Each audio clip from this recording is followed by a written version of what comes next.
I'm Tony, he's Mike, and we're here to do our second Halloween quick and dirty movie review, Incident in a Ghostland. This came out 2018. 2018. Yes. Written and directed by Pascal Lawler. And this was... However I pronounce it right. Sorry. It's Canadian. That's what I know. It's a Canadian film. Fair enough. What do we know about this guy? Nothing. Nothing. Perfect. That's exactly how it should be.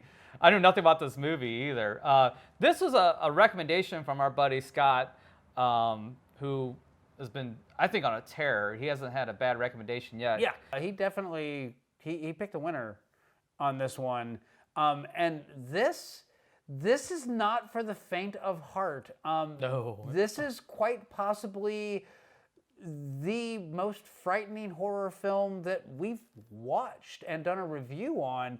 This movie f***ed with me. I don't know how else to say it. It's a straightforward plot. It is a mother and her two daughters, and they are moving into their aunt's house, who she passed away. And when on the day that they're moving in, two strangers show up to torture them and torment them, and the two sisters are attempting to escape. You just passing through? No, we're moving here into Aunt Clarice's house.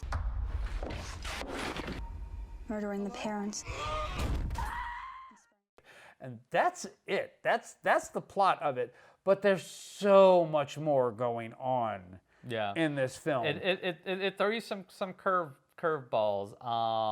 About a third of the way, it switches gears on you. It throws you a twist, and it's a good twist, and it's not some bullshit M. Night Shyamalan fucking bullshit fucking twist. What a twist! It doesn't leave any plot holes. It doesn't No. fuck with the story at all whatsoever. Nope. And as a matter of fact, it plays very well into the even just that brief setup that you get, you know, with the Beth wanting to be a writer and stuff like that, and plays into those things. Incident in a Ghostland is your most personal book so far. I guess the question is, why write this book? To keep from going insane. Which is really great. The villains are simple. They give no explanation at all to them, which I love. So whenever you're writing a horror story, there doesn't have to be a reason for killers to kill or people to do things that they need to do. Yeah. You don't have to explain that shit at all, because it is not in this film. They focus solely on the two sisters and mostly on Beth. Yeah. And that's all it needed.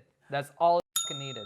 I'm kind of stunned that this is the first film. I don't know if it is from or this not. Guy. I know nothing about this guy. All I know is that this is a powerhouse film. I mean, it is as far as I know, relatively unknowns. I think I never heard of any of these people. I think the blonde sister has gone on to do some TV or some series work on one of the streaming services. I'm not sure which, but I'm not familiar with anybody in this film, and all I can tell you is that the performances are extraordinary. They're excruciatingly good, and I say that in that it's hard enough to make you feel what somebody else is feeling, but to actually like I said, kind of screw with your head a bit. And this movie does in really big, dark, violent, scary ways.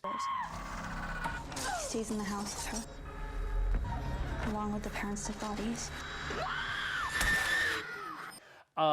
Yeah, you feel for these girls. I mean, the way they portray it, I mean, they portray it like they're actually being tortured and physically abused and mentally abused, and all this stuff that's going on is so well done, so well acted, so well directed.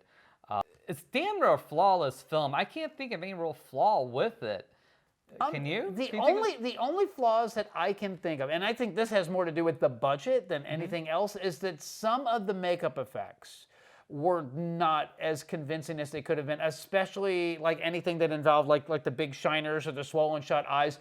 In some shots it looks perfectly great and you don't notice it. In others you can kind of see the makeup seam on it, and it just... there's that. But you know what? Nitpicky. It's very nitpicky, and it's not distracting. You just notice it because, again, the performances are so strong you don't care at that point. I don't know if this movie was made on a $50,000 budget or a $500,000 budget. All I can tell you is that it's utterly convincing. Painful to watch, and this is one of those movies that it sticks with you when the credits are done and rolling, and even though it's kind of more or less resolved at the end, what you watched, it avoids becoming torture porn too. It does not fall into that like, it's not Hostel. It's nothing like that. It's not gratuitous just for the sake of being gratuitous. Especially like when it deals with the sexual situations, they never go really far. They give enough information for you to kind of hint at what's happened or what could potentially happen without actually showing anything. And then the violence that they do show, there's not a lot of stab. I mean, there's some stabbings or some things like that, but it's 2 gunshots and 1 throat slit. And some stabbing, yeah. There's some stabbing, but the other violence that's in there is so intense. It's just brutal. It's a zero given thing, but it's so, I won't say tastefully, but masterfully executed. Yeah. Masterfully is the correct word, because everything that's happening on screen, I felt it. This made my skin crawl. It made the hair on the back of my neck stand up. I was completely sucked into this film for the entirety of it. It doesn't start off slow. It starts off and you immediately throws you into it, and then it almost feels real-time-ish in that it's as it's happening, you're watching it unfold. And that first portion of it, like the first 15 minutes, feels very real-time.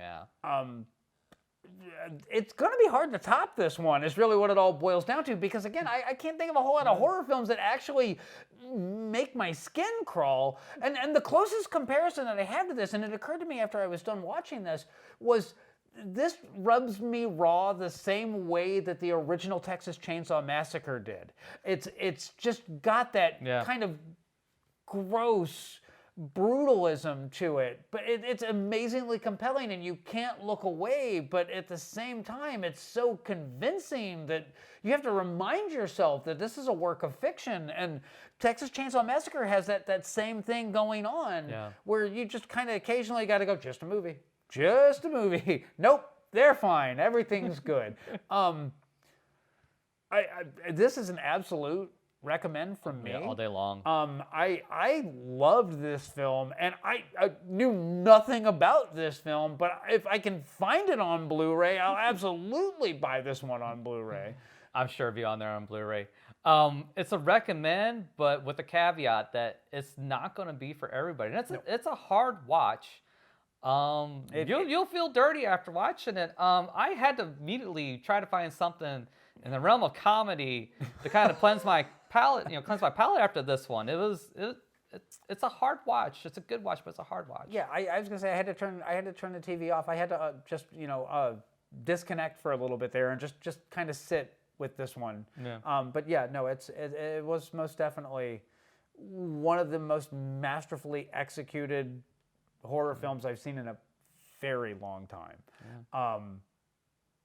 That's I hope whoever this guy is, I do more, please.